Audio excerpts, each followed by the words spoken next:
आज अंबाजोगाई या ठिकाणी ऑल इंडिया पॅन्थर सेनेच्या प्रमुख पदाधिकाऱ्यांची बैठक झाली। दुपारी 1 वाजता कार्यकर्ता संवाद मेळावा आहे आणि या मेळाव्यातच शेकडो कार्यकर्त्यांचा जाहीर प्रवेश आहे।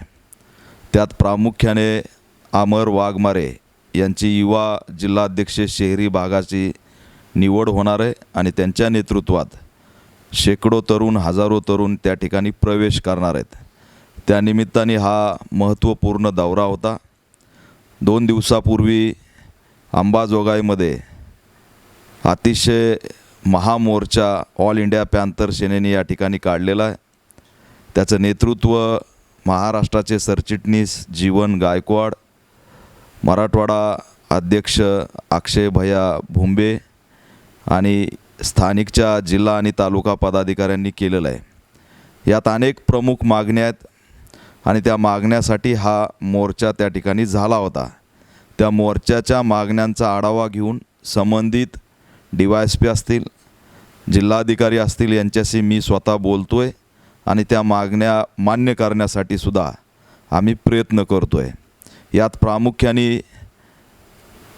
अंबाजोगाईमध्ये केज तालुक्यातील येवता या गावामध्ये 5 वर्षाच्या चिमुरड्याला चॉकलेट चोरली म्हणून तिथल्या जातीवादी दुकानदार महिलेने झाडाला डांबून मारहाण केली आणि या प्रकरणात अद्याप कुणालाही अटक नाही आहे।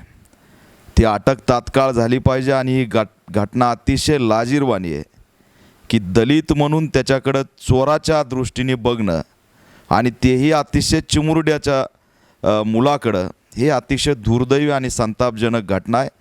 आम्ही हा मुद्दा राज्यव्यापी केला, सोशल मीडियाच्या माध्यमातून भूमिका मांडली आणि मोर्चातून सुद्धा भूमिका मांडून त्या तरुणाच्या कुटुंबांनी मोर्चात सहभाग घेतला आणि शासन दरबारी आम्ही ही मागणी मांडलेली की आमचं अस्तित्व धोक्यात आहे, आरोपी अटक झाले पाहिजेत। पण दुर्दैवाने केज मतदारसंघ हा राखीव आहे, SC राखीव आहे आणि SC समूहाच्या चिमुरड्याला येवतामध्ये चॉकलेट चोरली म्हणून मारहाण झाली, पण इथल्या SC असलेले आमदार त्या चिमुरड्याला भेटायला सुद्धा गेलेला नाहीत, त्या पीडित कुटुंबाला भेटायला सुद्धा गेलेला नाहीत। एवढी असणारी दयनीय अवस्था या मतदारसंघात झाली की ट्रॅक रेकॉर्ड आहे की इथल्या असलेल्या आमदार मुंदडा या आत्तापर्यंत एकाही दलित अत्याचाराला भेट देऊ शकलेल्या नाहीत। राज्यभर घटना पसरली येवत्याची, पण त्या चिमुरड्याला जाऊन भेटण्याचं काम सुद्धा त्यांनी केलं नाही। येणाऱ्या निवडणुकीत मतदारसंघ बांधण्यासाठी त्या ठिकाणी अनेक कार्यकर्त्यांच्या घरी जाऊन काही कामाची लालसा दाखवण्यासाठी भेटी जोरात दिल्या जात आहेत, परंतु दुर्दैवाने दलित अत्याचाराला ते भेट देत नाहीत। त्यामुळे या ठिकाणी संतापजनक वातावरण तयार झालेलं आहे। आम्ही मोर्चा काढतो, आम्ही मागण्या करतो, परंतु स्थानिकचे आमदार या ठिकाणी त्याची दखलसुद्धा घेत नाहीत, पालकमंत्रीसुद्धा दखल घेत नाहीत। हे दुर्दैव, याचा आम्ही निषेध करतो।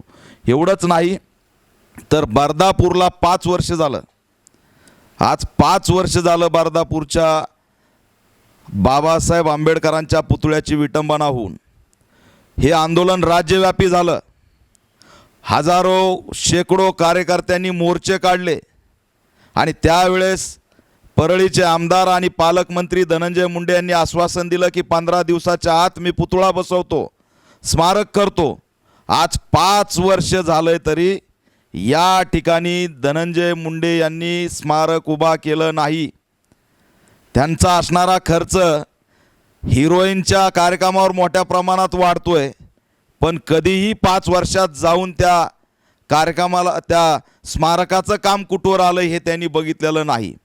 आमचं अल्टिमेटम आहे, आम्ही या ठिकाणी इशारा देतोय की आता आम्ही शांत बसणार नाहीत।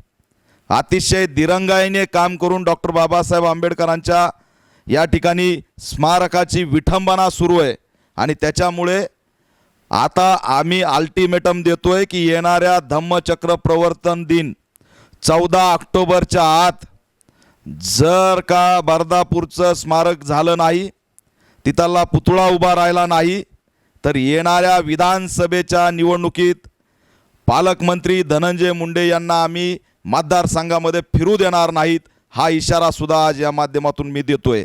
त्यांनी तात्काळ बर्दापूरची जी सामाजिक समिती असेल, अंबाजोगाईचे जे आंबेडकरी कार्यकर्ते असतील, यांची बैठक घ्यावी.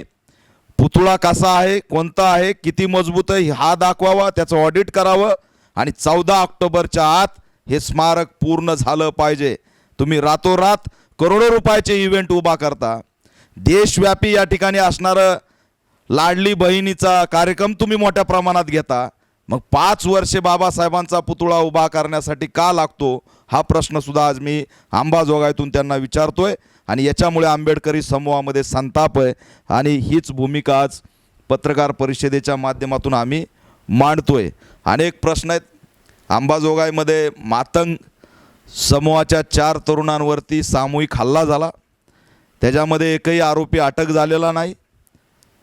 एकीकडं आनंद दिघेंचा एक पिक्चर येतोय आणि त्याच्यामधला एक डायलॉग व्हायरल होतोय की शेंडीमध्ये ब्राह्मण आणि वज्रमुठीत मातंग, हिंदू संदर्भातला तो डायलॉग आहे. आता सोशल मीडियात मोठ्या प्रमाणात व्हायरल होतोय.